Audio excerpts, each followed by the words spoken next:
Joe Martin. Thanks for joining us, man. Appreciate it.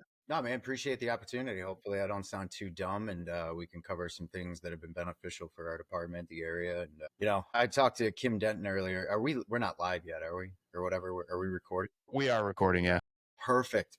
Kim Denton told me not to mess it up. Well, I like to hit that record, but so I found over the times that I've been interviewing people, when I used to do this little countdown on it, and then people would get super nervous and they wouldn't talk very much. So I started just clicking it randomly, and then people are like, "Oh shoot, 45 minutes in, they're like, "Oh, we have been recording this whole time." So it just works out much easier that way.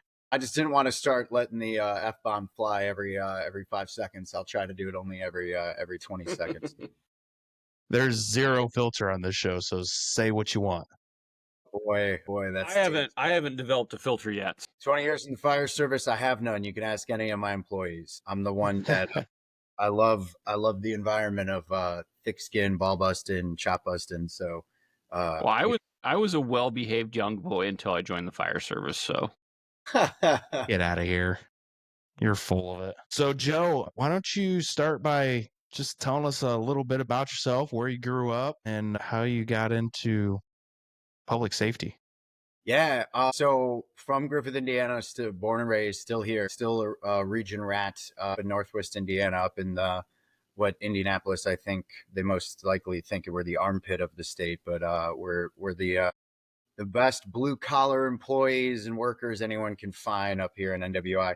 So I had no intention of being in public safety whatsoever. When I was in kindergarten, I had a small house fire. I woke up in my teddy bear because I was a super creative dude. When I was a kid, I named my teddy bear Teddy. It fell on my nightlight next to my bed. I woke up. There's flames. There's smoke. Luckily, after my mom woke my dad up after the seventh try, he came on, took care of it. Fire department showed up. When I was 13, I watched the medics bring my dad back to life after his after cardiac arrest, and I was like, heck no. That's a horrible idea. And I said, when I was 18, a buddy of mine said, hey, man, like, why don't you give this a shot? Like, you don't know what the heck you're doing with your life. So became a volunteer firefighter. And then from there, just, found a passion for it. And 20 years later, doing the whole fire chiefing thing and everything else. So yeah, there was no intention of doing public safety. It was just, I didn't even know what I wanted to do in high school. And, kind of led me. I think it was the traumatic experiences where it's like, oh crap, I've been through these things already at a young age. Whether I was the kid with the house fire. I remember going to bonfires when I was in like high school, and everybody's dumb, right? Actually, some of the dumbest people around bonfires are firefighters when they're in their 30s and 40s, right? Yeah, Cody's shaking his head. So we're all a bunch of, right? We never grow up. But I was always the guy that's like, everybody be safe, be careful. And then I don't know. I don't even really know what gravitated me towards it. And once the bug bit me, the bug really bit me. And, we kind of started off from there. Bumps in the road along the way, a lot of growth. But yeah, still in the region, still doing the thing. I got re-upped 3 more years on my contract as a fire chief last night, actually. So Congratulations. congratulations or condolences? So I would say it's 90% congrats, 10% condolences. I always remind our people as many chances I get. We get to do what little kids dress up for is Halloween, right? Like, when I started, World War II veterans trusted me with everything, and I was just a dumb teenager, right? Moms will hand you their babies like the most trusted profession in the world, right? Hands down, bar none. The generations before us made it that way, and that's what makes it so cool. The condolence part is, yeah, you deal with, politics, you deal with, upset citizens at the time. But you know what? My job is to fight for my firefighters every single day. I love the fact that I get to do that because I didn't have that for a very long period of time. So there is a condolence portion. Yeah, the 50, 60 hour weeks sometimes get rough, but I'm the fire chief that's still like, let's go. Let's get on this high horse in the soapbox. Let's ride it. Let's do all the great things. Let's make it all great. But then talk to me. I was off today. Talk to me on a normal Friday after 60 hours and you'll be like, condolences. Yes, I need a nap. So yeah, so it's cool to keep the ball rolling, man. I want to keep doing this a few more years. Good. How big is your department? So When I got hired in 2021, the department was like 30 years behind where it should have been. I was the first full-time hire in 2021 as a fire chief. So I was a little bit of an anomaly. I was 36 when I became fire chief. I think they were like, hey, let's see if this young, dumb kid will screw it up. And haven't so far, knock on wood. But we have 47. We started hiring full-time firefighters. I have some of the best part-time firefighters that our career guys and gals elsewhere in Northwest Indiana. So 48 total. But we should be on board and a few more full timers here shortly. SB1 in the state of Indiana kind of is throwing a monkey wrench in things. And if you guys aren't familiar with that, governor signed a thing with a lot of contention, property tax cut. Guess who that cuts? That cuts the general fund. So yeah, Very pretty familiar. sized department. Total between fire EMS in dire years, 2,300 calls. So we cover 7 square miles. Very, very population dense, and it keeps growing. Anywhere there's open land, we keep building. Fire inspector and I are always constantly doing a plan review for the next development, the next redevelopment, all that kind of stuff. And we're right on the state line. Sauk Village is right across the border. They keep us busy. They burn a lot. And in our Tri-Town area, we all auto-aid together on all structure fires. We started that about 4 years ago. So we all stay relatively pretty busy, have a lot of cool programs in place, community risk reduction stuff, stay active. Sounds like your department's kind of similar to mine to a certain extent, going from that volunteer part-time status to just experiencing just exceptional growth over a short period of time, and then transitioning over into that full-time staffing. Yeah, and I want to maintain the combination department status for a very long period of time. And the reason being is in the Tri-Town area, we have Lake Central High School. It's one of the biggest high schools in the state of Indiana. We were just at the career day last week. I already got 3 18-year-old seniors that are going to be doing ride-alongs. If I can keep that POC side going too, to where, hey, go to the academy, EMT school, start picking up your shifts, answer those general tone calls. Let's face facts. Generationally, right now, that service portion is kind of missing. I think with the younger guys and gals, right? Like, I'm 40. I'm son of a Vietnam vet. Help your community, do the right thing, and if I can keep that pipeline going too, I would love that, because that's how we've grown this department, is through these young people getting on, giving them the right ethos of what the fire service is. And also too, I'm big on our culture. There's everybody always says they got a great culture. I think we have a fantastic culture. And if we could keep people, get them on when they're young, keep them in that culture, next full-time spot slides up, hey, test well. And now I don't have to hope that they're going to do well. I got a rock star for 20 or 30 years. And all of us on the roster are better for it. Our community's safer for it. And, that's a good thing. Grow your own. Well, I think it's important what you said, trying to keep that combination going for a while, because if you look across the country, numerous volunteer fire departments are switching to career now because there's such a shortage trying to find volunteers. And honestly, that's going to be the only way to keep some of these things going, because there's already a shortage on trying to find full-time firefighters. There's a shortage on trying to find paramedics. There's a shortage on police officers. Like, got to do something. Absolutely, man. When I interviewed for the position, they asked me like, how are you gonna, build the volunteer paid on call side up? And I said, well, I don't know the answer to that. And I said, anybody that interviews for this that tells you they have the answer, I would be hard pressed to see them interviewing for this, because they'd probably be somewhere being a millionaire selling their idea. It's just different day and age. It's not like back in the day where, even the smaller departments, in the communities that keep growing, you only had 10, 15 calls a month. Now it's nonstop. And the educational prowess too is so much more than it's ever been. It always was marketed as a blue collar job. And I always tell people nowadays, we have to remind people that the work ethic is blue collar, the meat and potatoes, the getting the hands dirty. However, the education's white collar, man. Like, let's face facts. Like, with the amount of education you have to have nowadays, it's a lot different than it was 20 years ago, 30 years ago. Heck, 40 years ago, they didn't even, in the state of Indiana, it was like, here's your boots, follow that guy, we'll see you Tuesday night at drill kind of thing. And then now, even with POCs, I ran the fire academy in our county for a long time. It's daunting. It's if you're not at class, you're doing homework, you're doing stuff on your LMS, online. So yeah, it's cool to see the young kids though get interested, and when the bug bites them, kind of gets you reinvigorated because I remember being that dude, whatever, 21 years ago now. Well, if you've seen how much of what's been going on the northeast side of Indiana, but a lot of the departments over here have been combining and forming fire districts within the last couple years, Cody. All of that started. So it's been a process over the past 4 years. The districts were actually formed, and everybody began operation with their brand new names and with that district stuff the first of last year. I mean, it's Well, been a and it's it's been an adventure. for sure. And it's starting to grow, like it's pushing more up north because I know in the counties north of where Fort Wayne is, there are other departments that are talking about doing the exact same thing. And it's again coming down to run volume, increase in run volume for some of them, not being able to find manpower, that sort of thing. And it's just a trickling effect. It's starting to move around. I think in our so we tried to create a fire territory a few years back, kind of fell through.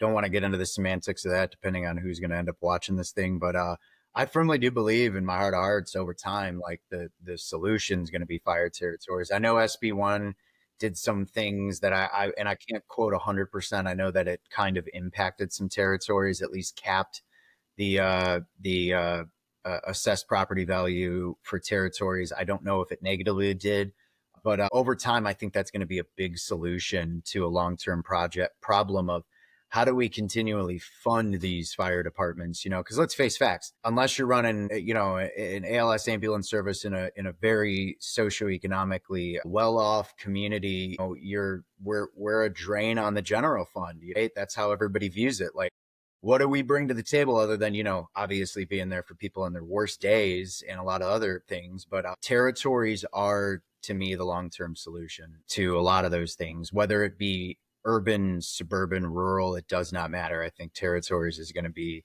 something that over the next 20 years, you're going to see a lot more throughout the country and especially this state. Let's talk about this Indiana Senate Bill 1. I'm not too familiar with it. I know they try to call it a tax cut, and from the state perspective, it kind of is, but from a Yeah, it's kind of not, municipal but and local, well, what I'm saying is from a state standpoint, it is, but from a local city, county, municipal type outlook, it's not. It's actually going to hinder a lot of things for a lot of different organizations.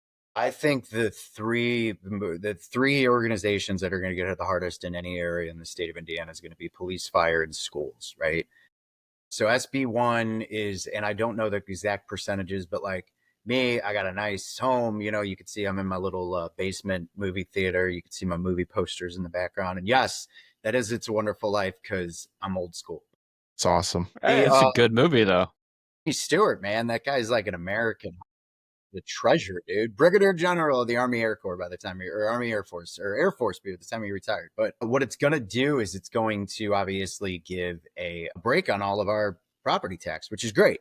I'm probably as a resident going to see a couple $100 difference that I won't have to pay in property tax, next year, which I went to Costco today and we go to Costco over, right? I had a list. We could play the guessing game on how much I spent at Costco that I'm like, oh crap. Like I didn't even have buyer's remorse because at this point I'm just like, you know what? I'll talk about this with my therapist in about a month. We'll be fine.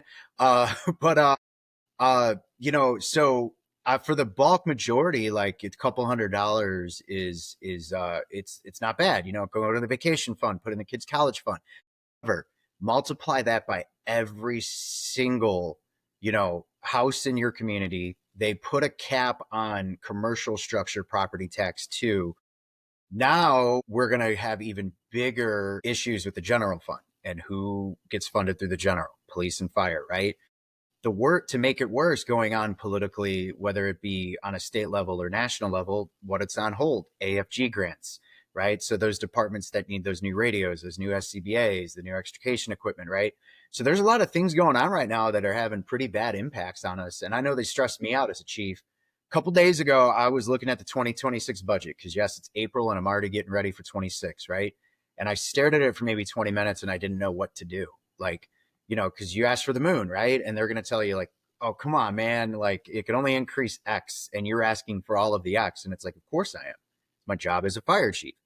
However, I don't know right now what it's going to bring for our municipality, other municipalities over the course of the next year, couple of years. So it's definitely a concern. I mean, there might be some areas in the state that might have to cut staffing, that might have to cut, training, might have to cut other things. So, my understanding is each county is going to try to make up for it. Somebody told me that income tax might increase, but that's the biggest thing is if income, a lot of us were just going to have a split, right? Like, and ultimately the general fund not being funded appropriately as it has been is gonna have an impact on all of us. And but that's another hurdle we got to jump through. With the fire service, we adapt and we overcome, right? You're not wrong. So kind of got on a tangent there with the Senate bill, but it equally drives me nuts too. So I could I I will could go put, off on a longer tangent, really. I Yeah. mean, I'm trying to 100%. be as PC as possible because of my position, but I ran into a former academy student of mine at Costco today. Rob Rios, what's up? Good seeing you, bro. And I went on a little, like, I was in the bread aisle. I was getting a couple loaves of bread, and hey, Chief Martin, how you doing?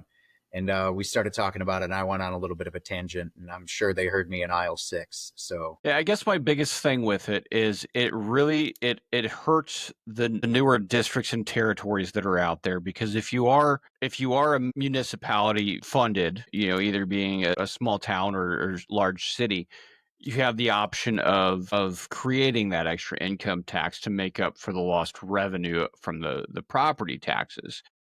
As a district or a territory, that's an option that's not available to you. So yeah, yeah, it tangent. Kind of makes you wonder. It kind of makes you wonder if this wasn't done by design. You know what I mean? Because if you look at what they've done in the years past, the state has tried to get rid of township trustees. They've tried to do that, I think, a couple times now. So it almost makes you wonder if they're not doing this by design for some reason. some days I wonder if things are just thrown at a wall and they see what sticks, right? And that's a good possibility too. I would agree with that statement. I mean, let's face I'm not a facts. big political guy, so I try to avoid politics as much as I can, other than keeping up on what's going to hurt me in the long run. I only focus on This what could potentially affect my job. Yeah. 100%.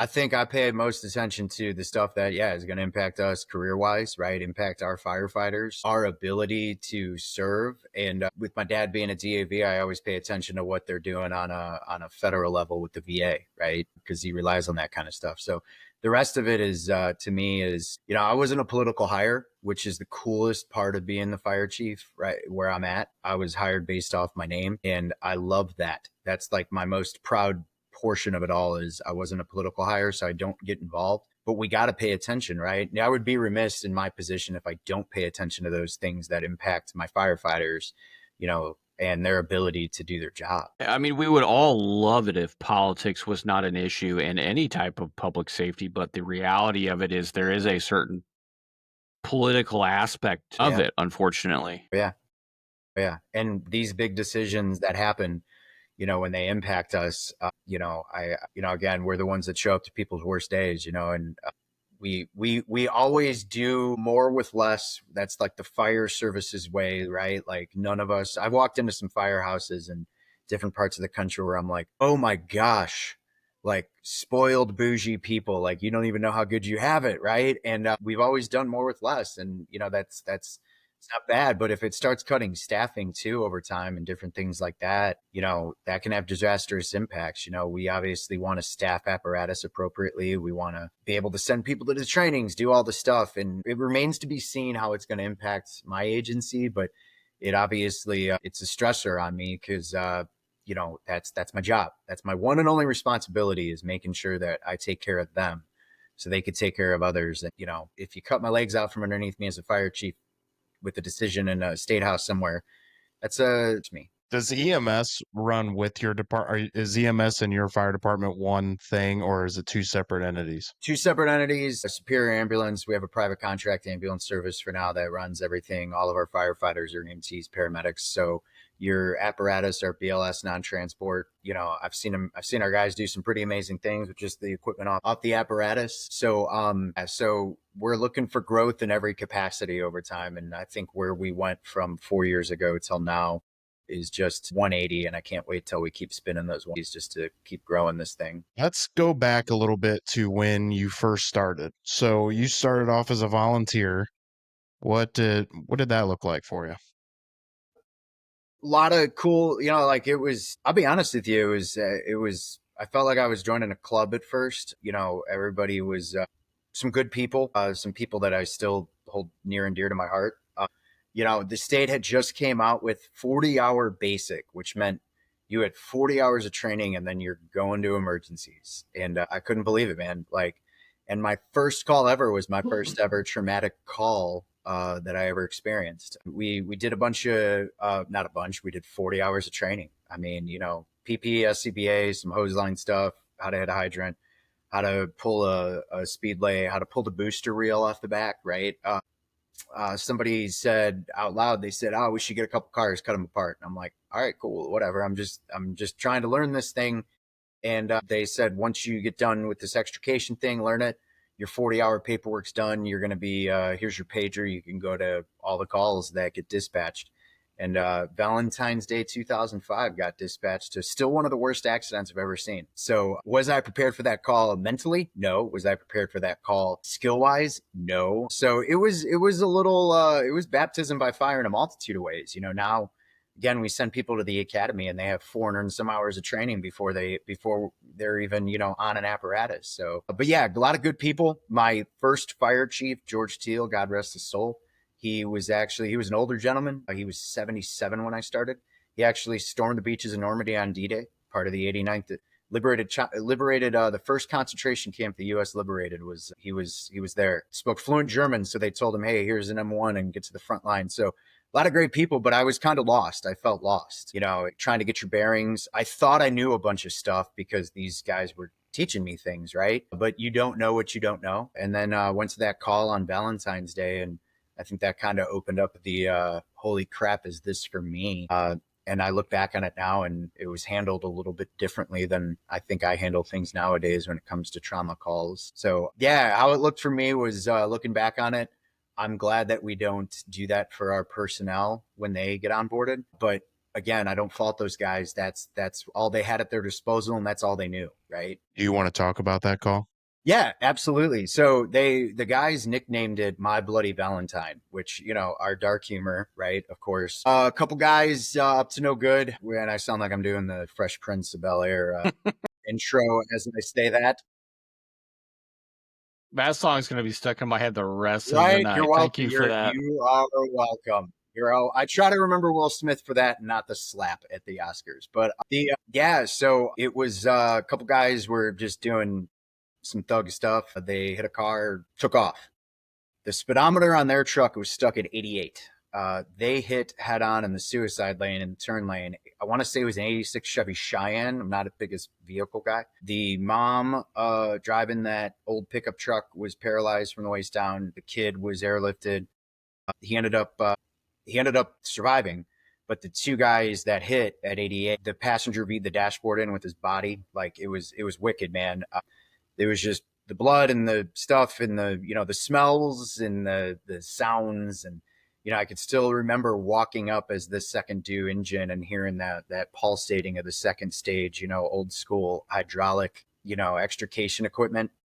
The smell was very visceral. The craziness of just all of it was pretty intense. And then they were like, "Hey, this is what we're doing," and start cutting. And it's like, "Hey, I just did this in my 40-hour thing, so like I know how to do this. I know how to displace a vehicle to an extent." And then I'm thinking, "All right, we're done." And they're like, "No, crime scenes here, photos, all of this." First time I ever saw a body bag. Saw two of them that night, obviously. I was white as a ghost, man. I was shaking. It was weird the night of, the days after, some of the and again, we have the darkest of humor because it helps us get through. But I felt like somebody used it almost like a tool against me, because it did kind of affect me. And my whole career, I've always said a lot of the things I do because I don't want the next person to experience the things I did. We still got to go experience those calls, right? Like no matter what, we're going to get dispatched to the worst of the worst. we know that, right? We explain that to people even when they apply, these young kids. So yeah, it was something that still 20 some years later sticks with me pretty heavily. You know, I could if you I could draw that scene out like none other. And I think it's because it was my first call ever. That's why when our new guys and gals go to like, they're like, oh, I had my first call. They're so excited. They went to a false alarm. They went to a lift assist. And I'm like, God, that's so much better than my first one. I'm like, I'm jealous of you. And they're like, so yeah, that one, that was within my first couple of months. Yeah. I got on in November of 24, and then I got signed off, whatever. We had a meeting that night and they used to vote, and they were like, who wants Joe Martin to, whatever. Apparently I got all the votes, because then I remember I was at a buddy's house and that call came in like a half an hour after I got there. And I'm trying to put my gear on, heads all a million one places, not even knowing what we're going to per se. And then when we got there, it was, oh, this is it. So, yeah, it shook me up pretty bad. We didn't really do a debrief. We didn't do a debrief at all. It was just kind of clean everything up, and go home. And I didn't sleep for like probably 2 or 3 days. I think I finally slept when I had to sleep, right? And it was my dad finally who, I'm sure my mom had said like, hey, Joe had this bad call, and he had a conversation with me about it, and that made me feel a lot better. And he didn't really talk about Vietnam too much, but he brought it into conversation about how to appropriately deal with it as best as it could. I mean, he wasn't trained. He went over to a jungle for a year, and then they told him, all right, go home and get a job in a mill. So over time I got a little bit more okay with it, but then those more and more started piling on and piling on, and then you realize after a while you're not handling it well, kind of deal at all, because there was no guidebook for it, right? Odie, do you remember your first call? I do actually. It's like etched in my memory, so I don't even want to imagine what Joe here has to deal with that type of call being his first run, because my first call that I ever went on was just an old man that decided after, 30 years since he'd smoked marijuana that he wanted to try it again and passed out on the garage floor. And Hey man, that sounds like a partier. I mean, I can still tell you the colors of his Hawaiian shirt. The two guys I was with, I can tell you everything about it. It's just etched in my memory because it's my very first run. It's very vivid to me.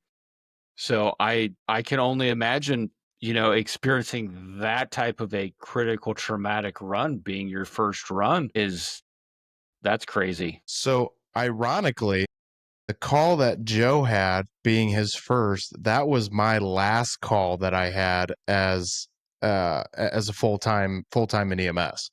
Only mine was with about had five individuals in one car. They were running from the police doing about Mach 20.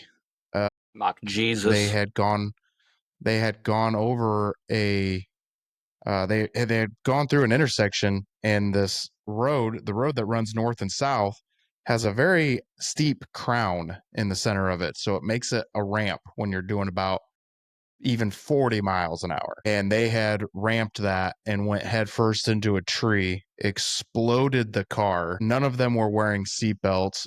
Three of them were embedded into the tree. One was laying next to it, and another one had gone flying about 50 feet and went headfirst into a house. Mind you, part of the motor was sitting right next to that guy too. So, but that was my last call. My first call as an EMT was a car accident with injuries involving a pregnant female complaining of abdominal pain. I had this little pocket guide book. I still have it somewhere. I had this little pocket guide, like EMS for Dummies book, that I kept in my cargo pocket. And I'm flipping through this thing like crazy as I'm getting these notes coming in. And then it dawned on me, there's nothing in here for abdominal pain on a pregnant female in a car accident. So I was like, well, I guess I'm just going to have to wing this and hope for the best. Luckily, she was fine. She actually was a refusal, but and then my first fire call was structure fire. The house was fully involved, and this guy had tons of ammunition in his garage, and it's all shooting off. So everybody's hitting the ground because they're not sure where it's coming from. Come to find out, the homeowner jumps out and says, "Don't worry, don't worry. It's just all my bulk ammo in my garage." I don't even remember my Sometimes. first fire call for whatever reason. My first EMS call is very Your first coincidentally. fire call was probably a dumpster fire because that's what you are known for getting. I mean, I haven't gone on a dumpster fire in a minute. So, Joe, what he's referencing is there for a minute, every time that I was actually on duty, a dumpster would catch on fire inevitably. I think I did in 1 year, out of all of the actual fires that my department went on, I think I went on 5 dumpster fires in a year. That's a lot, really. That is a lot. I mean, 4th of July, you can have, quite a few in this area. I But mean, do you know what the best way I have been told to deal with a dumpster fire is? deck gun. So, deck gun, turn it into a swimming pool. Once it's a swimming pool, you're in service unless a body floats to the surface. Fact. True So, story. so even when I started out, I remember going to dumpster fires and you watch these guys like get all like, in there and everything. And then you're, I remember as I kept growing, as I kept learning more, I would just, hey, you know what? Just fill this thing up with water and let's go. Like, you don't know what's in there. Propane, people can put propane tanks in there. Why are we going to get killed over a dumpster? So, like there's, I when there's a structure fire and you're unknown if the house is it could be a vacant home. We don't know if anyone's in there. There's a lot of danger that we have to put ourselves into. That's part of our gig. Dumpsters, stuff like that, no brainer. Yeah, fill it up with the deck gun, go to the hydrant, and you're done. So, an unknown hazard that's not taught in any of the classes that I've been through in my entire career with dumpster fires is yellow jacket nests. The very first. So I'll just tell the story because it's amusing. The very first dumpster fire I ever went on, it ended up being just a absolute shit show of a run anyway. But we go to get in the engine, right? It doesn't start because the fuel gauge isn't working correctly and it's in fact not full, it's empty. So then we're like, well, let's get in the truck, let's get in the ladder truck, right? Let's not take the tanker that's sitting next to the ladder truck with 3,000 gallons of water in it. No, let's take the cool truck. So we take the ladder truck, and at the time, I hope we fixed it since then. I'm actually gonna have to check with it or check the next time I work, but we had a 300-foot 1.75 line on the bumper. Why, I don't know. But we nosed up to this dumpster, and I don't know why we just didn't hook up the hydrant that was, 20 feet away from us and just master stream the dumpster. But I chose, in my infinite wisdom, to grab the 1.75 line off of the bumper. I pull it out, go up to the dumpster, tell my driver I'm ready for water, and no reply. Hey, I'm ready for water. I look back and he is at the bumper just flaking out line after just grabbing handfuls of hose and just yeeting it across this parking lot, trying to actually get it to where it would work. And then when the first stream of water that hit that, I hit a yellow jacket's nest and pissed them all off. Was wondering when we were going to get to the part of the yellow jacket nest. Yeah, so Thanks for adding that. I had yeah, never luckily heard about the yellow jacket threat. I'm gonna have to add that to. I'm gonna have to add that to our town's emergency operations planning manual. I never knew that. I never thought about that. dumpster fire dangers. Not only could there be any type of, explosive tanks, cans of whatever in there, yellow jackets find homes Yeah. and they get angry when you put water on them. Well, it's a good thing we do it from the comfort of the top of the engine with the deck gun because they'll fly off somewhere else. So. Yeah. I was 3 feet away Joe, from what it with an 1.75 line. Joe, what made you decide to go the EMS route? What made you get your EMT? Dad's cardiac arrest would be the best way to describe that. Yeah, I mean, I remember after that I got CPR certified when I was in high school, and then yeah, so that was a pretty wild experience to watch unfold. So yeah, I mean, past that it was just kind of that growth thing of like, all right, I got to do this, I got to do that, check this box. I hate saying it that way, but get moving, get growing. And but yeah, I would say definitely piqued my interest when Dad had his knowing that watching those people do their thing was pretty impressive, and that was back in the day when you didn't have what you have now with Lucas devices and all that kind of stuff. Just literally somebody putting jelly on two defibrillator things and saying clear. Yeah. So I would say after that with Dad stuff and everything. Yeah. Because I still remember that night vividly too. So I thought it was a Uh, dream and I woke up and I still saw the outline of the spine board and the carpet. So the first thing I did was I grabbed a vacuum cleaner and, uh, made the vacuum lines because I didn't want to look at that anymore. Yeah. And I think that's what allows me now on scenes, like I just let my guys do their thing. Obviously, I don't go to too many calls. I go to the stuff I need to. I found myself being more in charge of the family when we're on full arrest now. I just let them do their stuff because I remember where my parents lived, a couple of people that were on civil defense and their neighbor was a cop. Connie and Dale Hess, they were on civil defense in the community that soon became like VEST or whatever, volunteer emergency, safety technicians or whatever. They took me in my bedroom, calmed me down, kind of got me to breathe a little bit more. So I think that experience is why I'm so big on making sure we take care of the people, in that aspect, try to calm them down, let them breathe a little bit, because they're going to be the ones driving their vehicle, to the ER to see their family member, just like, my mom did that night. So, Oh, and that's an aspect of it that they don't teach you. no, I learned it myself. Right. And I think that's the advantage of it. Like I said, those experiences I had earlier on in life was now I can interject stuff that isn't in the book. That's kind of more real world, right? In that aspect. So, you think about it, I mean, the best lesson and best way to learn something is from past experience, right? Like that's why we used to have a running joke when people would get done with their Fire 1 and 2 class or they get done with the EMS academy or whatever is okay, you've learned all of that now. Now forget everything that you learned and let us teach you the real way.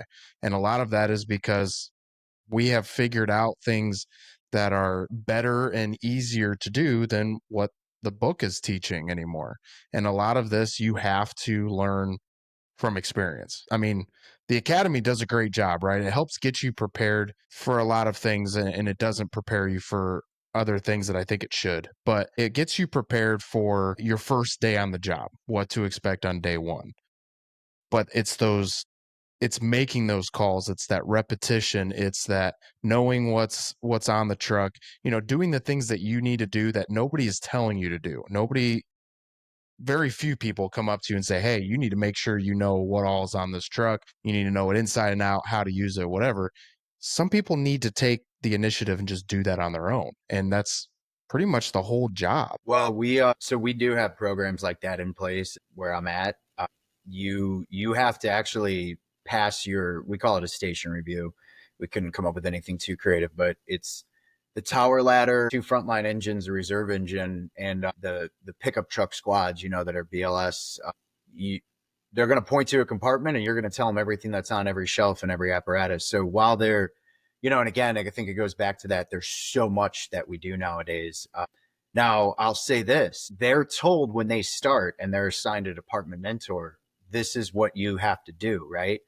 But then you have those ones that take the initiative and right away start off doing it right away. Like I walked by one of our guys that's in the academy now. He's in the accelerated academy, which is the daytime one. And I walked by and Tyler has a law degree. So, he's already way smarter than anybody else on the roster because he like knows big words and stuff. And, every time I crack a joke, I'm like, is that going to get me sued? And he just smirks, and chuckles. But I watched him kind of standing there and he looked like John Travolta, like in, I forgot what movie when he brought like the something back to life. But he's just standing there staring at the tower ladder, like with his hand up, and I'm like, what's going on, man? He's like, just going over what's on each shelf. The guys before him, this is a 32-year-old dude who's well established in life that said, you know what, I've always wanted to do this. I'm making a career change. The 19 and 20-year-olds that were the class before him were getting yelled at in the bay by their mentors. And then I got on a soapbox tangent because it's 2 weeks before they're graduating and it's all right. Hey, if you're going to ride, here's all your steps. And they didn't know where anything was because they spent all that time sitting around listening to, you'd hear guys, while they're talking like, hey man, you got your stuff done? And they're like, yeah, I'll be good. So you're right. The initiative's still there. We put those things in place, but they still have to take the initiative to get those things going. And we try to tell them on day one, hey, how you clean the toilet in the firehouse says a lot about your work ethic, right? But then I've found we have to teach people how to clean toilets. How do you even wring a mop out in a mop bucket? Now, the older guys will get mad at that stuff. And I always remind the older guys, they're like, they don't know how to put a drill bit in a drill. I'm like, maybe their parents made so much money they never had to fix anything around their house. They just hired a contractor. We can't fault that kid because they didn't learn these things growing up. But now it's kind of added to what we have to teach them. We have to teach them the job. We have to teach them that culture. We have to teach them those things that they didn't learn in the academy. Now, on top of that, I have to teach you how to put toilet paper on a toilet paper roll. Okay, they didn't talk about that in Officer 2 or Officer 3. However, we're going to get it done, right? So it's just weird generationally, and I say that as a 40-year-old millennial, right? But it's weird to see that some of these dudes now, guys and gals nowadays, they don't have a lot of other skills that I think we took for granted that we picked up along the way or possessed, right? So I mean, I've experienced everything that you just said. I had to explain to a probationary volunteer how to actually hand wash dishes because the dishwasher didn't work. You go. But I think with that though is, yeah, are they technically mechanically knowledgeable or knowledgeable about a lot of the life skills that being in public safety and being in the fire service? No, but the thing that I've learned is to take advantage of the actual knowledge that they do have. The vast majority of these younger kids that are coming in here can probably tell me how this computer I'm staring at right now works way better than I can. I make a 100%. joke all the time that my 12-year-old daughter is our IT specialist. She literally set this computer up because I didn't know how to. And when I have a problem with my computer, I call my 12-year-old daughter. So, I mean, from that aspect of it, they're a big advantage, or they're a big asset to have, because I had one yesterday explain to me why the Wi-Fi has different bands on the router, 2.4 gigahertz, 5 gigahertz. I don't know what he said. He knows what he was talking about, and that's all that matters, and it fixed the problem. Well, But you're right. It's social media. It's so many things that their generation, is good at. And it is our job then to teach them those basic life skills. I mean, we had people that never had washed a car before because of the same reason. I just always took my car through a car wash. Well, now you got to wash a $1.6 million apparatus. Like, you better keep that thing, looking shiny, and, a lot of things, and that's okay. That's okay. Because we're there to teach, right? We're there to guide them. I didn't know a lot of things. I learned so many things that I can fix around my house. I learned so many things now that I look back on, even around the firehouse, where they're like, hey, can you come look at this? And, next thing you know, we're rewinding the new K12 saws that we got. We got some Husqvarnas, solid, right? These things, I always tell the new guys, there's a spring in there that you don't even know you're cutting. And I was like, back in my day, we used to feel all the torque in your arms. And so, we watched a YouTube video collectively, the six of us, around my phone, and we rewound it. And, I'm thinking about it. I'm like, man, I remember when Corey Rex taught me how to do that, like 18 years ago, around a workbench in the fire station. And, I didn't know those things, but, that's our job, is to teach, right? And they're going to get handier. They're going to get smarter. I firmly believe that we don't just teach that. We teach people how to open a Roth IRA. We teach them about how to invest their money appropriately. We talk to them about relationships. We talk to them about so many different things. Most of life's problems can be solved around a firehouse table, right? Like, there's so many different varying degrees of personalities and knowledge base, and so many different, tangible aspects that, I think these young people, they take for granted at first, but then they eventually realize, like, man, I got a lot of people I can get solid advice from, get help from. And that's what makes the culture super cool, right? Is we can teach them all those things. But then, yeah, like you said, they could teach us stuff. One of the dudes, Austin, was trying to teach me how to make money making TikToks. And he went on this whole tangent about it. It was his get rich fit quick scheme, and because he started originally, he wanted to do ATMs and vending machines. And I said, listen, the mob is not going to like that. So let's focus on option 3. He goes, TikToks. I'm going to make money making TikToks. I learned how to make a TikTok. Still haven't made one. Still don't even have TikTok, but I learned how to make one. And apparently you can make money doing it. So kudos to them, man. Maybe we need to hire him and he can handle our social media stuff for us because I am not getting the views that I would like to get on TikTok and whatever all the other social media platforms are. I can't even keep up anymore. So my sister used to part-time, like when she was finishing up her master's and stuff like that, like she used to help out different businesses and stuff with their social media. Like people make pretty good money part-time doing social media work. Like, Don't tell me they make good money because that's going to make it more difficult for me to hire somebody. I don't have money to spend on it.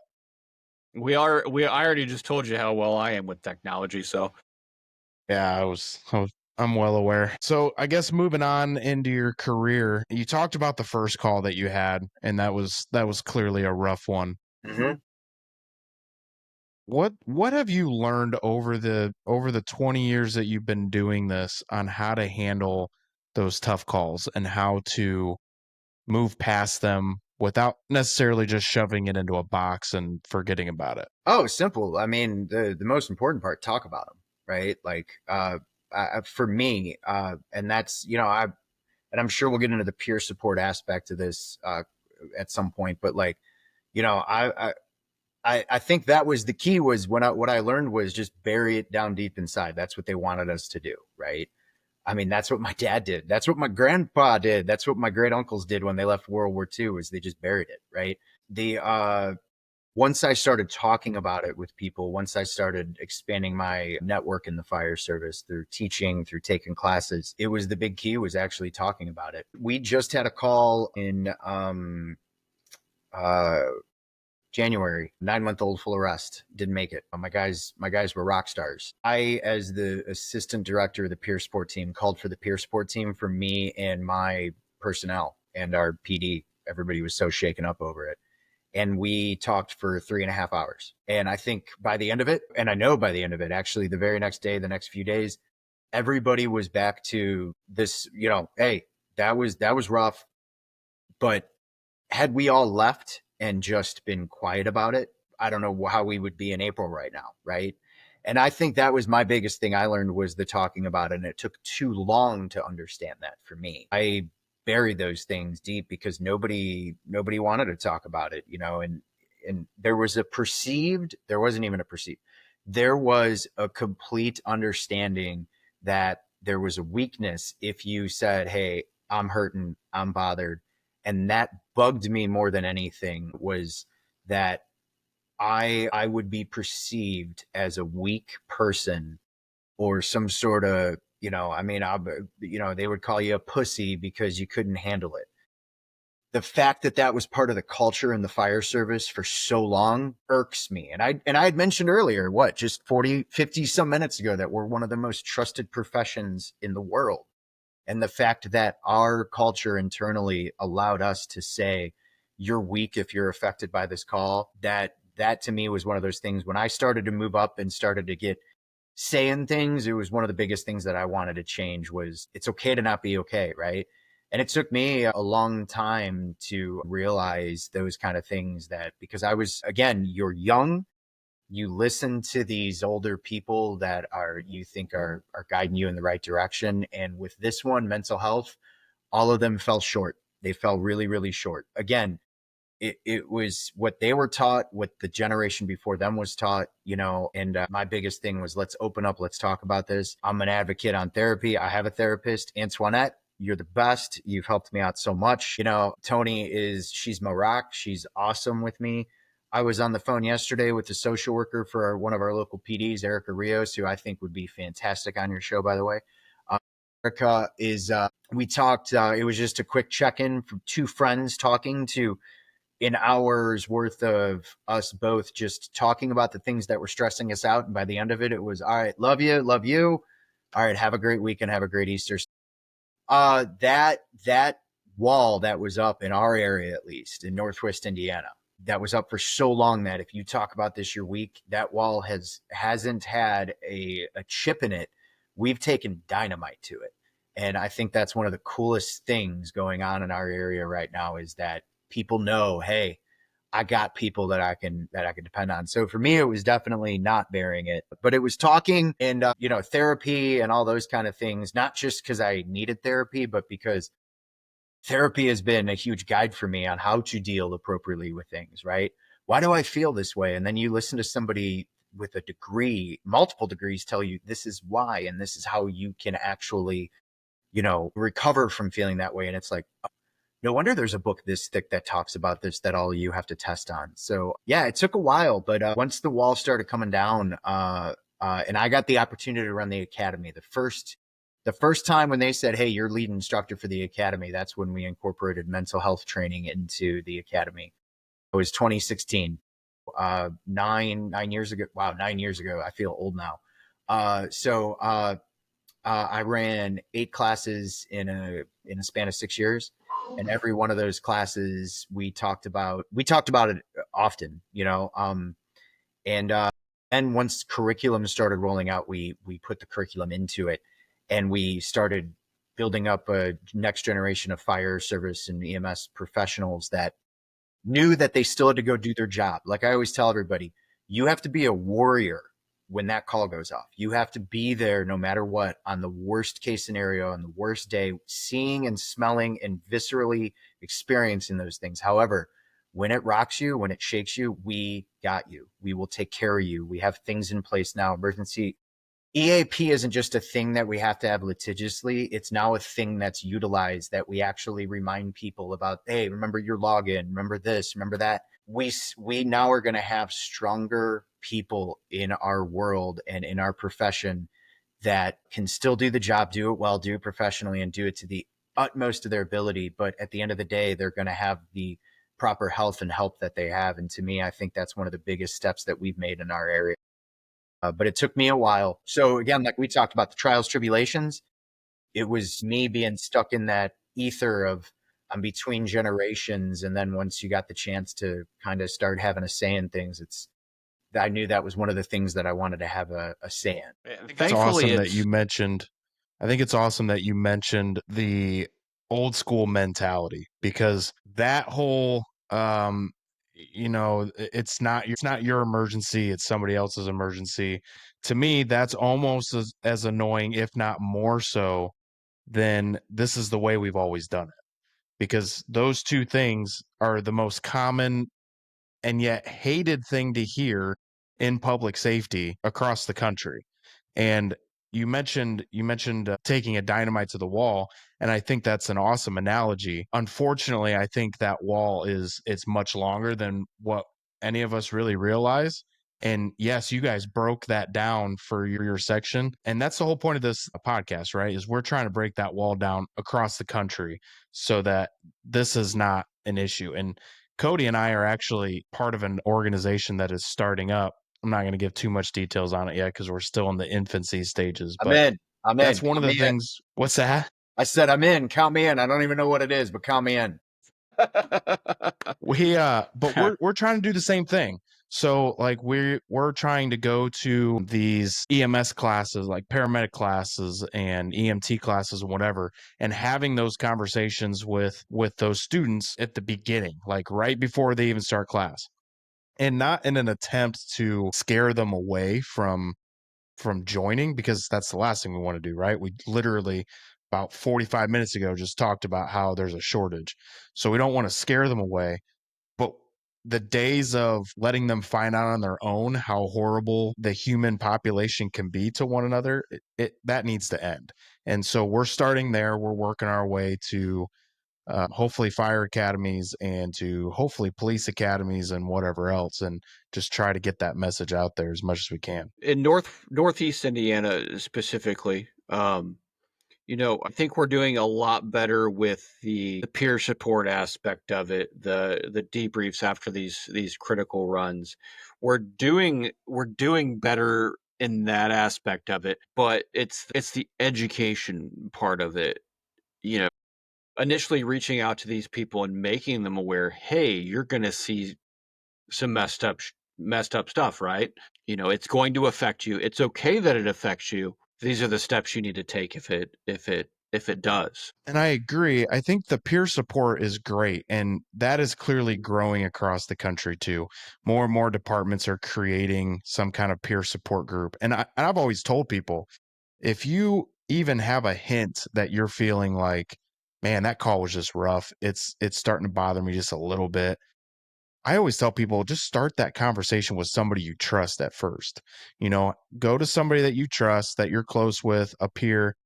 Try not to have it be somebody that was on the call with you just because there's that bias there, but have a conversation with somebody that knows what you're going through and can kind of help guide you through it to get past that. And if you need to, by all means, please go see somebody, a mental health expert. But I think one of the concerns that I have with peer support, again, nothing against it, I think it's a great starting point, but and your side could be a little bit different, Joe. I'm not too familiar with how you guys do it, but is there follow-up? Like, you have that initial debrief, you have that initial conversation. Maybe that debrief is with the crews that were there. Let's say it was fire, police, and EMS were all there. You have that initial debrief. Okay, great. Maybe one person says, hey, chief, this is still kind of bothering me. I'd like to go see somebody. Yeah, absolutely. Here's, you know, 3 or 4 different people that I would recommend to go talk to, or whatever the case may be. But what about the other people? Is there a follow-up specifically for you guys? Is there a follow-up that you guys do with those individuals, maybe like a few days or a week after, just to kind of check back in?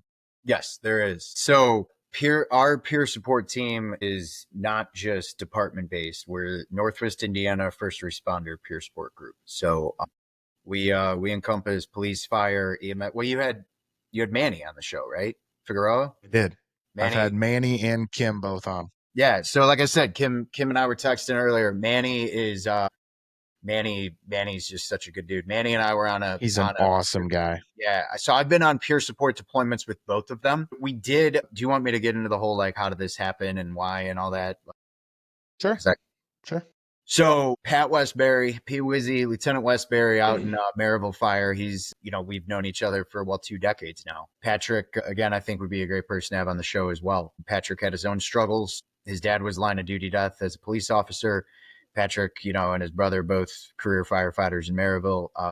Patrick and I were discussing this in 2020, and then COVID hit, and then 21 rolled around. I became a chief, and I found out as a fire chief, you have a lot of influence and impact. And I thought that was so cool because I'm like, oh my God, we could do more for more people. And then we met with Patrick and I were in my office one day, State Rep Mike Andrande. Mike does a lot, better in public safety. His church is in Dyer, where I'm chief, right? And he called me and said, hey, man, I'm in the area. I was going to drop by, have a cup of coffee. And I said, perfect. I got a guy you need to meet. Next thing you know, because of the contacts, right? Mike puts his phone out and we're on the phone with Tom Hannafy, head of the PFFUI. We're talking to this person, that person. And a week later, we're on our way down to see Brandon Dryman, who just retired from Indy Fire, who does a lot nationally for mental health and public safety, and Chief Abernathy down in Indy, and they're talking about their peer support team. That day we're leaving, we literally get a text with who we're with from the PFFUI. We get a text saying, hey, the funding's there. Next thing you know, a few months later, we're all in Hammond, Indiana at the Lake County Welcome Center off of 8094, and we are certifying 35 members from police, fire, EMS, Lake County Dispatch. And then from there, we started attaching our clergy, our mental health professionals like Kim, like Antoinette, who is my therapist, and from there it kept growing, and we've had other classes since then. It's not a one and done thing. It started really grassrootsy. We went out to each agency and talked to each agency, anybody, so we can let them know this is what we do, this is what we offered. The advantage is most of our people were already known in our area, right? They were already teaching classes. They had they had been in classes with you. So a lot of the problems was a lot of people didn't want to talk to people internally in their own agency because of that notion of, if I tell whoever I'm on the ambulance or engine with, or if I tell somebody from B shift or red shift, if they find out, they're gonna trounce me. Well, guess what? Talking to Joe Martin, who was your fire officer strategy and tactics instructor 4 years ago, because all of our cell phone numbers are at every single agency, and it's, hey, you want to get a hold of somebody, here's your numbers. Somebody calls me at 10 p.m. saying, hey, I need to talk, I'm hurting. Nobody's ever going to know how I talk to blank. The only time we ever have to tell a chief is if, there was obviously a threat to themselves or a threat to anyone else. The follow-ups are super important for all of us. I've even waited to do a follow-up in the aspect of like, all right, I'm gonna give it a couple of days. And I've had a follow-up where somebody got a hold of me right away a day later, like, hey, I'm still not feeling good. And, you meet them wherever they want to meet. You meet them on their territory. Like, hey, where do you want to meet up? Starbucks? Sounds good. I'm always down for a $27 coffee that's probably going to give me diarrhea later. Let's do it. I did get a Moto Media at Costco today, just in case anyone was wondering, out of my $782 bill. But the follow up for us is super important. It's not a one and done thing. We've been now at it for 2 years because we started in March of 23. So in 2 years, the impacts it's had is pretty great. We've actually been to a few agencies twice for the same exact instance. It's been for major calls. It's also been for just that person, the one-on-ones. We'll get a message on our app that we're all collectively on, and it's, hey, I need somebody immediately that needs a one-on-one. And it's so cool and inspiring to see right away within a matter of 5 minutes all these cops, all these firefighters, these people from dispatch just jumping in and saying, give him my number, have him reach out, the therapists, the social workers. I firmly believe in 2 years with the deployments, with the follow-ups, with the one-on-ones, we have less people that are going to start substance abuse. We have less people who are going to be volatile in their personal relationships. We may have even stopped self-harm in some capacities. And to me, I think we've had a huge impact on a lot of lives so far. Fortunately, we still have detractors in our own area. I remember when we started, we had a chief that told me, as a chief, I will never have you in my agency. And I told that person flat out that that's a shame you think that way, because it's not about your agency. It's about your firefighters and what they need. Believe it or not, within that agency, I have sat down and had multiple one-on-ones with somebody from that agency themselves. So the walls are, like I said, are breaking down, at least in our area, to an extent, right? PD was harder for us, but we've actually been with debriefs with PD as well, whether it be collective PD and fire with EMS or just PD themselves. So it's wicked to see how it's kind of culminated in turn.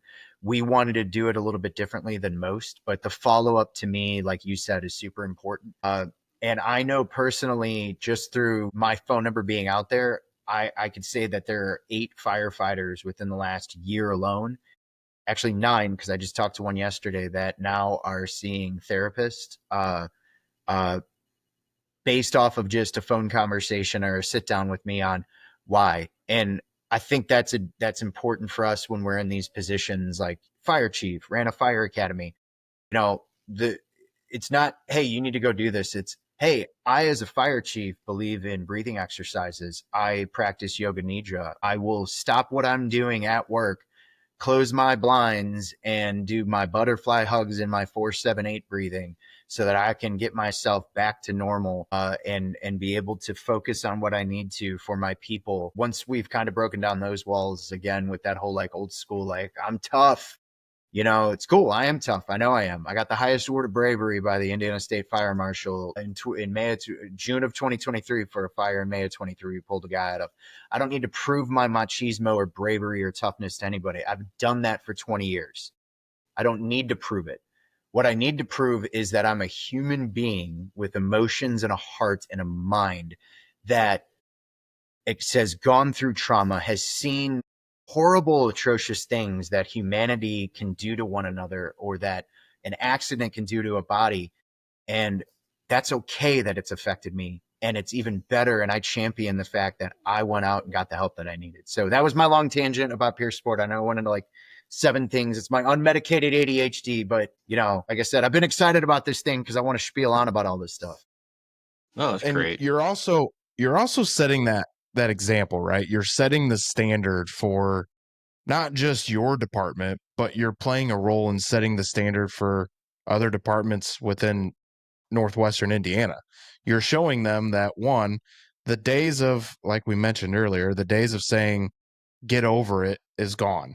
You have to talk about this because we are human. We are going to suffer, and sometimes it's silent suffer, but it doesn't have to be. And I think that's a big thing to kind of get across, is by setting that standard, by showing that, look at me, I'm Chief Joe Martin, and I can admit that I need help too. Yeah, and you're 100% right, man. And it's I could say, one of my biggest things, and I was talking to my friend about this yesterday, I always had that imposter syndrome. Like, I've always been my harshest critic. Like, I didn't know my value and worth for a long time. Right. And I look back on like what I've accomplished in the fire service for myself, for others. It's something to be proud of. And, shame on me if I don't get in a position like this to where I now have more influence. And I loved the influence. I always said like the greatest thing that I did in the fire service was run the fire academy, because I feel like we developed better firefighters.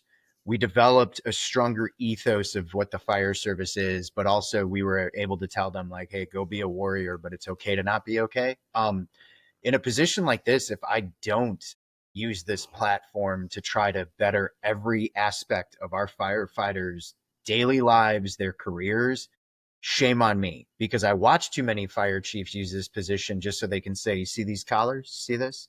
Fire chief, right? What did Lincoln say? Anyone can overcome adversity to test someone's true character, give them power. And I've watched so many fire chiefs over the years get that position and power and rank and authority and do nothing for their people with it other than keep their self in a seat. So, hey, like I said, I got re-up 3 more years. So I got 3 more years to better my department, to better the area, to hopefully, like you said, and I don't always set the best example. I know that, right? Like, I know that. However, if one of the things that I set a good example on is the fact that you can still do this job and be a rock star at it, but also be an advocate and champion for mental health, then you know what? Job is done, right? At least we accomplished something that the previous generations didn't for us. And I think we're going to have, like I said, a lot more well-rounded, healthier firefighters, EMS professionals, even police officers over time that see that. Again, let's go do our jobs. We have to experience these things, but how do we take care of each other? So I appreciate that sentiment, man. I'm trying to set that example. It's not just me, it's our whole peer sport team. There's a lot in the area that champion this. I'm just the loud, obnoxious mouthpiece sometimes for it. It's pretty cool though to see the evolution of it. Last year around this time, I think it was May, I was invited by a state rep. I was with the lieutenant governor and a bunch of mental health professionals and me on a dais at a town hall forum about mental health. And my whole thing was to speak about mental health initiatives for first responders. So with our peer support team, IPEP and Pro Team Tactical are now going to, at some point this year, fund every single area of the state of Indiana to have something mirroring the Northwest Indiana Peer Support Group. And it's cool to know that. So I know Patrick and I have got to work on some stuff so that we can kind of put together like how our, and again, regional flair is going to come into it. Every place is different, but if we can get that funding in there, state just passed last year, right? I filled out the form last week, yearly now, and it sucks. It's not all firefighters, but I don't know if you guys are aware of this. The state last year passed, and it's now Indiana code. Every full-time firefighter has to be trained annually, at least once a year, in mental health, right? What stinks is, why isn't every firefighter? Because I said one of the worst calls I ever saw was my first call as a volunteer. Like, it should be every firefighter. It shouldn't just be just careers. So I think over time, though, those things are going to expand and grow. I mean, you look at the State House, they've done more over the past few years for mental health for us. So it's Yeah, definitely I'm hoping it's just a starting point. I think it is. The ball is rolling, right? And we know with politics, it takes time. We know with government, it takes time. But it doesn't just mean there needs to be an Indiana code in place for it or funding. It means that, like you guys said, we can get to the EMT class in the first week. We can get to the fire academy. when we get young POCs coming to us, we literally tell them, you're going to see the worst of the worst, you know, and you quote the thing from Burn, you know, I wish my mind can forget what my eyes have seen. We don't want to scare them off, but we also I don't want any more Joe Martins on February 14th, 2005 going, nobody told me about this, because nobody did. Nobody did. Nobody told me. Shame on me. I should have known, right? But I was bright-eyed, bushy-tailed, 18. My brain wasn't even fully developed yet, right? Think about that. We're putting people into our world without fully developed brains, hoping that they can take on trauma and just be okay with it, right? So, yeah, I think what you guys are doing is awesome. I think this podcast is awesome. I think we're slowly but surely changing the narrative. Well, I think that's a good point to end on, Joe. I greatly appreciate you joining us. Cody, you got any last words? Just to bring back up some of the stuff that he was talking about earlier with training new volunteers, new employees, new people in this line of work. I think it's important that you don't forget where you came from, because you were that 18, 19-year-old kid that had no idea about anything. And I think that's sometimes lost on a lot of individuals that have been in this line of work for a while, because you forget to a certain extent. I think it's important to some of what you were talking about, acknowledging the fact that some of these calls bother you. Talk to people, if it does, take it further, because I think acknowledging that it does affect you makes you human. And in my experience, people, when they call 911, they're not looking for unemotional robots to a certain extent. They're looking for that interaction, that human interaction. And I think it's important to acknowledge that, and that we are human and it does affect us. I think it's also important, though. They're also not looking for somebody that's going to come in and break down in the middle of taking Oh care of no, their I family member as don't well. I don't mean And I that's don't mean going that no, far, no, no. but Yeah, no. But I think you brought up a good point. Like, yes, they want to see somebody that's human, but we got to find that balance. And that's where it Mhm. comes in to, going and talking to somebody, whether it's a peer, somebody that you trust, or a peer support, or a mental health expert, one of the two, or one of the three. But no, I totally agree with you, Cody. Sorry not to cut you off. No, you're good. I was done anyway. Well, and I think it brings a point too. This these careers are not for everybody, right? And that's the thing is, on scene we have to be the stoic warrior ethos, right? Like, we have to be able to just do, right? However, though, it is in that long run, like, it's once that adrenaline wears, once we're back to kind of that normalness and we're not hyper focused on this, it's, oh man, we just had can I talk about a call we just had? Is that we got time? So we just had a kid, Levi. Levi just February. Wow. Talked about my worst call was February 14th, 05. One of my best calls was February 13th, 2025. I didn't even realize this until right now, almost 20 years to the day from one of the most tragic calls. So my firehouse is 2150 Hart Street. We get dispatched for a PI accident at 2100 Hart Street. Or 2020 Hart Street. That's what it was. 10 years old, ran over by a car. The only thing ran over was his head and a hand. Get on scene. I'm first on scene. There's a battalion chief from a local area department who's I teach with across the border at Prairie State College. Awesome man. He was already rendering aid. He got there. He said, "Chief, do what you got to do." He was covering him up. It's freezing outside. Trauma injury, right? We got to keep him warm. And when I was signing in, the ambulance, the engine, calling for UCAN out of University of Chicago. Props to my UCAN folks. I could just see the swelling and how the kid was posturing, and it's, oh crap, this is not good. We get everything, we get him loaded up. We go to the LZ. We're on scene 51 minutes trying to get an airway. Like, trauma docs in the back with a couple flight nurses, my medics. They're rotating out. They're doing their work. They take off. They go to University of Chicago. I had 3 kids. That was their kid. I say kids, they're 20 years old, 21 years old. It was the first time they'd ever seen anything like that. And I remember getting back to the firehouse after we were cleaning the ambulance out. It's a mess, right? You can imagine. Kid's on his way to Comers. Mom, dad show up. Family shows up. We're trying to squelch that. It's all chaos. You guys know it. You've been there, right? I remember the looks on their faces, and I did a debrief with the crews that were working. They were given busy work, and uh, we didn't so much need their hands, right? We had it covered with our medics and our EMTs, and we took off, and they remained on scene actually for lighting for the crime scene investigation or whatever. And when we got back to the firehouse, man, their eyes were just their face, and I'm like, man, I was that guy, and I didn't even think about it. Almost 20 years to the day, I was that guy. Now, how every now and then selfishly we need a win, right? Like we just need a win. We need that. Like I just told you, we had a 9-month-old full arrest, didn't make it. You get these calls and it's call after call after call. It's like, God, we just need a win. Levi's injuries, normally it's death. It's a couple, it's weeks later, you find out there's major cognitive issues, so many different variables. A week and a half ago, he walked out of Shirley Ryan Rehab Center.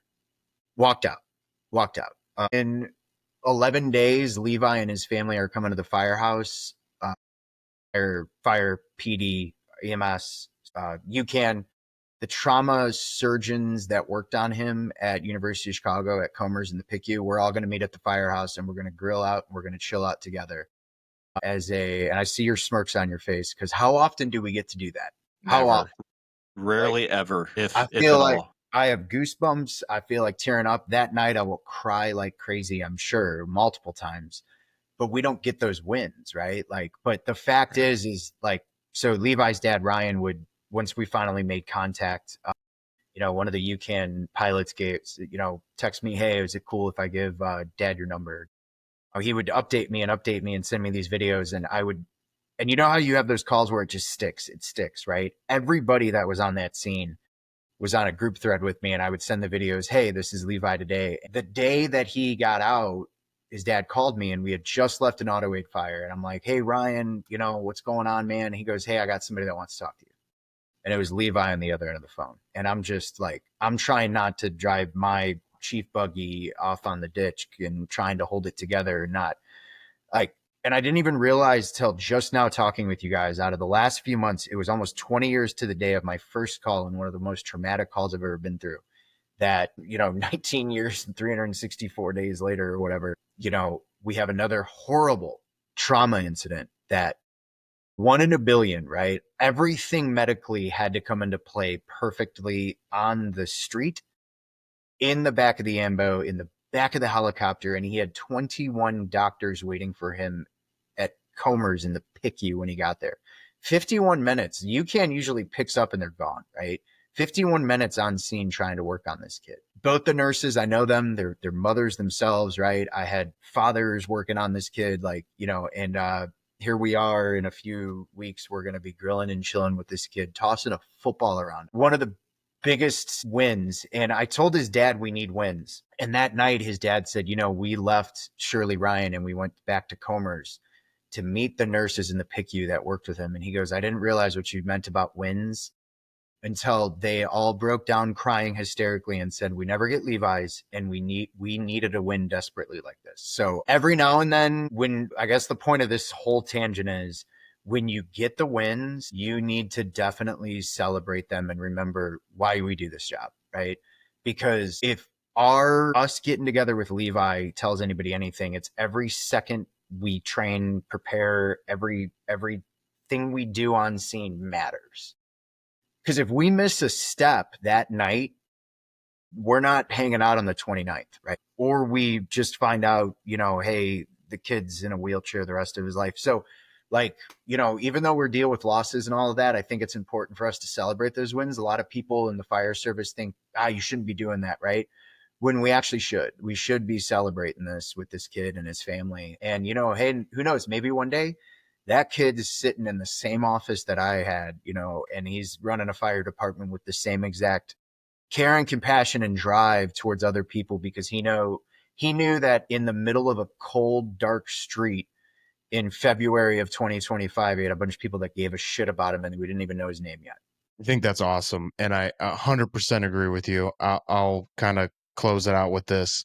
There was a time when I was on two separate EMS departments. One in I was in Fort Wayne for a long time, and I had left and I went to go work for a company running out of Logansport, Indiana. And two separate cities, both of them I had had a call involving a parent having an overdose. And in Fort Wayne, the parent had survived. We were able to revive them. In Logansport, that parent was not so fortunate. Both cases, they both had a son, again, completely unrelated, and the son had gone into the bathroom to find in Fort Wayne the mom, and in Logansport the dad, pulled their parent out of the bathroom and started chest compressions to try to save their parent. And for the longest time, I was so mad at those two individuals.